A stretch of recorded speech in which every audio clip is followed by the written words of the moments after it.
সব শুৱাপাতিত আছোঁ। এটা ভয়ংকৰ সংঘৰ্ষৰ শব্দ হৈছে উৎপত্তি। শুৱাপাতি বা যি যেনেকৈ আছে সকলো ওলাই আহিলে। দেখা পাইছোঁ এখন গাড়ী চূৰ্ণ বিচূৰ্ণ হৈ আৰু আমাৰ পদূলিত ঠিক এখনক ছাৰ্ভিচ টেংকত খুন্দিয়াই গাড়ীখন প্ৰায় 500 মিটাৰ বেক কৰি দিছে। কি গাড়ী আছে? IOCLৰ এখন ফুল LPG চিলিণ্ডাৰ ভৰ্তি ট্ৰাক।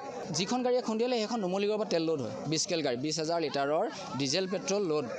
তেল ভৰ্তি এখন তেল পৰিবাহী 20 কেলৰ 10 চকাৰ গাড়ীয়ে খুন্দিয়াই থৈ এইখনক খালত ভৰাই নিজেও গৈ খালত সোমালেগৈ আৰু কেবিনটো জ্বলিবলৈ আৰম্ভ কৰিলে।